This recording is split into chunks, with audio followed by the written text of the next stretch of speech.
for some reason, people are targeting Terrion, maybe because he's the young buck on the team.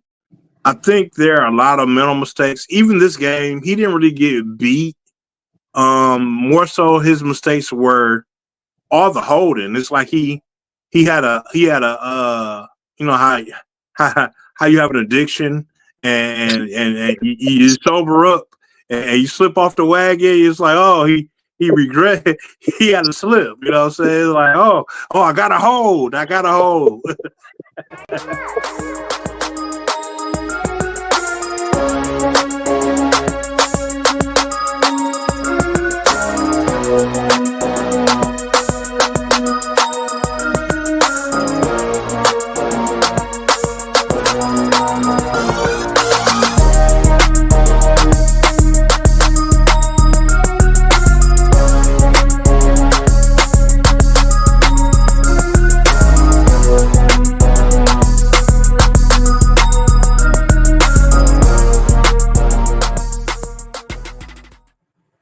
What up, everybody, and welcome to another episode of Full Metal Analysis. We got another victory in the books, man. We faced the Browns this Sunday, man. Nice showing. What do you think about the victories? I mean, it's not necessarily beating the Baltimore Ravens, but Browns defense is formidable. Yeah, it was a good win. I liked the game. Like you said, it wasn't the Ravens. It wasn't a playoff team, more than likely. But their defense is good. If somebody told me, their defense is good, but they're staring down Joe Flacco leading their offense. That might take a little bit of wind out of your sails, and you might not play as hard as you possibly could. But just watching that game, man, I swear Joe Flacco looked like he was having a nightmare, and the killer was coming, and he was gonna make a break for it. But it was like he was running in sand. I swear that's how Joe Flacco was moving. He made some passes that made absolutely no sense. Jerry Jeudy isn't that great, but he's a good player, and Jerry Jeudy was frustrated. The whole offense was frustrated, but the Lions did what you're supposed to do against bad teams, and that's really what I was looking for. It wasn't really. It was a game in the first half, and then once the Lions took the lead, they never really looked back. So that's all I could really ask for. Yeah, man. Like you said, Flacco wasn't really a threat. Judy made a couple of catches, but the main thing was Judkins. I had never heard of that kid before, but he had a pretty decent game. It was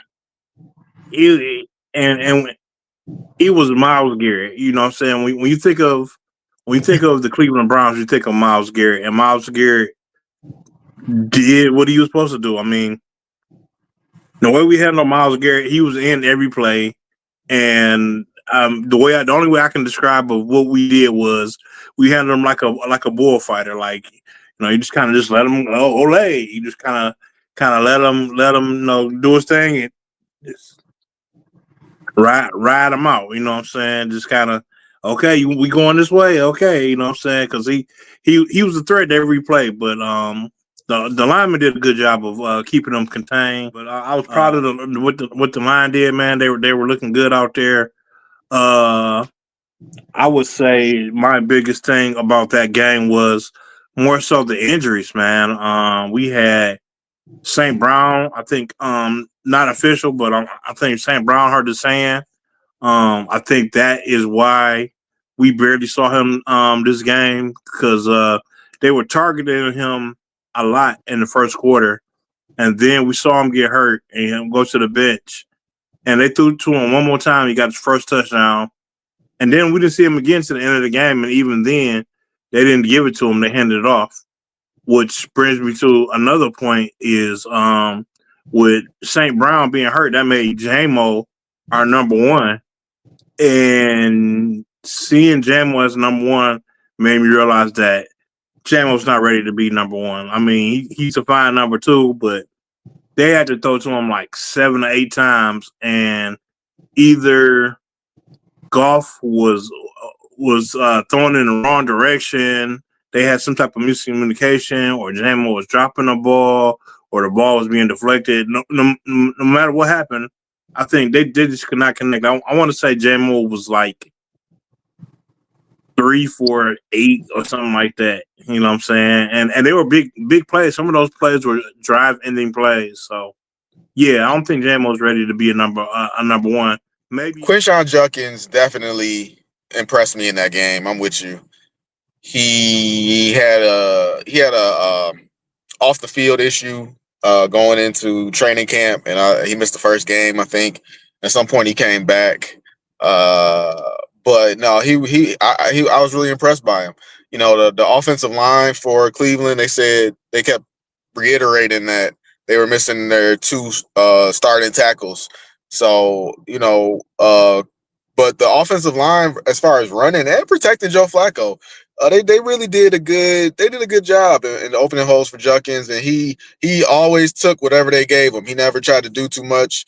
Whatever the offensive line gave him, that's what he took.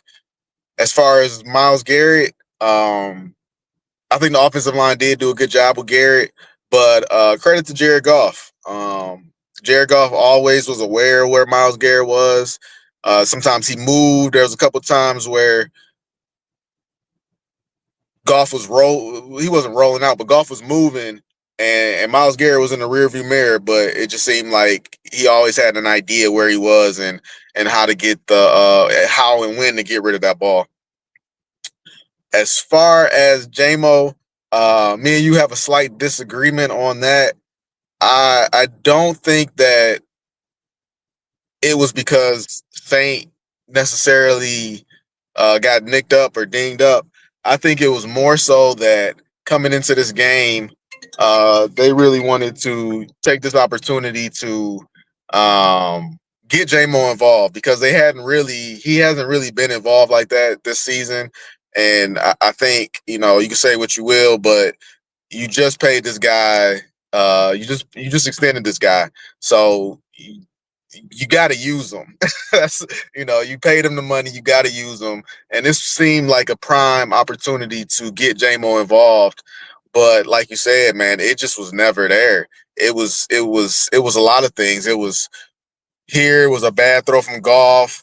There it was JMO looking to his right, the ball going to his left. JMO had a drop here and there. And they just kept going back to it over and over. And like I said, the game was never in doubt, so they were able to continually go back to it. But finally, they was like, fine, we'll throw it to Saint again. And they threw it to Saint for his second touchdown of the day.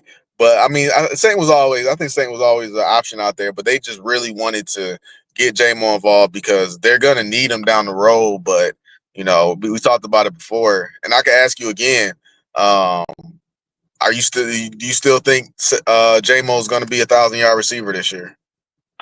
I do, man. Everybody has a bad game.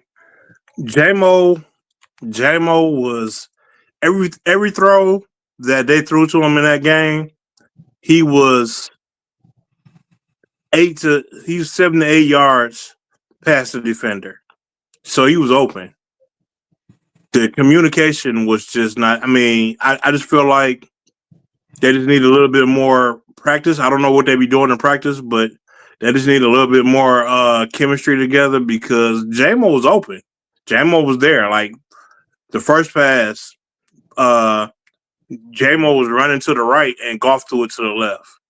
And then they did it again, and like you said, the ball was going deep, and JMO had to look this way, and then he came back this way. By the time he tracked the ball, he couldn't hold on to it. I think another one got deflected by the defender at the last second. But every time I looked at one, he didn't even turn around and know who's coming his way. Yeah. It's like the I don't know what Johnny Morton was working on, but if your plan was to make JMO the main target, then JMO and Goff should have been on a field together, just getting the routine down. You know what I'm saying? The plays you're gonna run in the game. You usually practice those over and over again. It felt like they didn't even.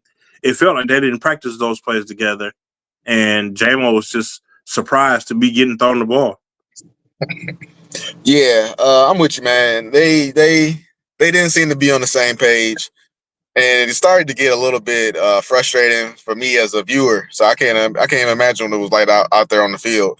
But they just kept going to it over and over again. And the only thing I can think of is that it was definitely a point of contention to get him the ball. But I mean, but at the same time, the thing I kept thinking about was like, okay, I get it. You want to get it to JMO, but wouldn't this be an opportunity to work in Tesla? David Montgomery didn't really do a whole lot that game. Sam Laporta started to come on a little bit, but I mean, I understand working JMO in, but I just felt like they got too focused and stubborn. Basically, they're really just being stubborn on trying to give him the ball, and I think they could have let that go at some point. Yeah, it felt forced, man. I mean, because to your point, like they came out. It's like they came out with a game plan. They were still in the St. Brown, they were still in Laporta, and I don't know. It seems like David Montgomery wasn't even in the game plan that much for this week because we're used to Jahmyr Gibbs starting, but usually it's Jahmyr Gibbs. They alternate Jahmyr Gibbs, David Montgomery, Jahmyr Gibbs. This week, Jahmyr Gibbs came in, and then the second series, Jahmyr Gibbs was in again, and Montgomery was just kind of standing there, like, "Yep, just waiting for my turn." but but I don't know what was going on, man. Maybe you're right. Maybe it was like a practice game, but Yeah. Let me ask you a question. It's not often that you have I don't want to call him undersized, but typically when you think of the best receiver in football, it's usually a bigger guy than Saint. But I was trying to think, well, who's been more dominant, at that size, other than Saint, and it's I think of Antonio Brown. And then I say, well, okay, yeah, Antonio Brown was so smooth with his routes. He seemed like he was always open in his prime. But the only thing different between AB and Saint is that Saint never gets sent on deep routes. And it's like if they would just do that with Saint, man, I think he would be considered the best receiver in football. So my question is, man, why don't they ever send Saint deep? I don't know if it's I don't know what it is because the first tape that I ever seen on Saint when they first drafted him, the first tape that I ever seen on him was him going on deep routes, and so we know we can catch the deep routes, but for some reason when Saint first got here, he wasn't the man. You know what I'm saying? He was a fourth round pick. He wasn't the first option. You know what I'm saying? They were barely throwing the ball to him. And then around like mid-season, they start throwing the ball to him, and they're like, "Oh, this guy can't catch." So they start throwing the ball to him, and I don't know. I like the type of routes that they were throwing to him once they found out he could catch were all like mid-range routes, and I feel like that he just kind of got stuck in that plateau because that's what they started off throwing to him. He just kind of got stuck in it. And last year, at the beginning of the season, I remember Saint was doing an interview and he was talking about his relationship with Ben Johnson. And he was like, yeah, Ben Johnson said that I'm about to start working on running deep routes. So look out for me. I'm about to start running deep routes. So I'll bet. You know what I'm saying? I wanted to see that because I've seen him run deep routes before. He's pretty good at it. And the season came along, and it was the same routes he was always running. But so I don't know, man. I don't know if they're just scared to get because he's so good at what he does with the other routes. I don't know if they're just scared to switch it up or whatnot. I mean, because every now and then you won't see him on a real deep route, but you'll see him on like a midway deep route. You know what I'm saying? He'll try to shoot behind. I think he did that to the Vikings one time. I think he did it to the Chargers one time.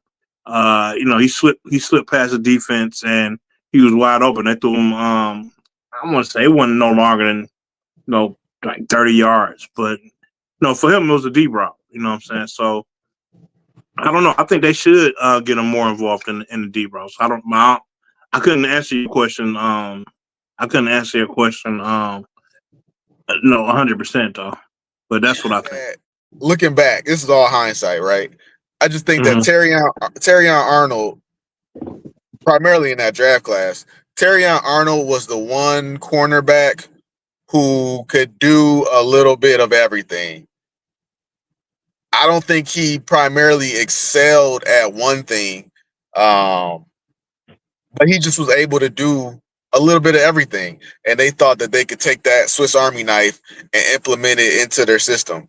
And I'm not saying that they can't do it.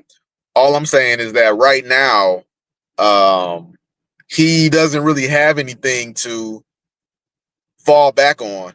He's just going to go out there. He's going to play. And at some point, in my opinion, to go off of what you said about Amon-Ra St. Brown, I think that Terrion's IQ is one day Terrion's IQ is going to be his greatest strength. But right now, he's still gathering that information. He's still getting the feel for playing that position and being out on that island. So right now, it's a tough product that he's putting out on the field. I think there are a lot of mental mistakes. Even this game, he didn't really get beat. More so, his mistakes were all the holding. It's like he had a how you have an addiction and you sober up and you slip off the wagon. It's like, oh, he regret he had a slip. You know what I'm saying? Like, oh, I got a hold. So but he wasn't playing a bad game, man. He was actually playing a pretty decent game. And when he did come out for some reason, people are targeting Terrion, maybe because he's the young buck on the team. But when he did go out, Amik took his place on that sideline, and they immediately went after Amik. You know what I'm saying? And Amik has a little bit more experience, so he was a little bit more prepared to deal with being targeted like that. So, yeah, man, I think Terrion will be fine. Detroit basketball.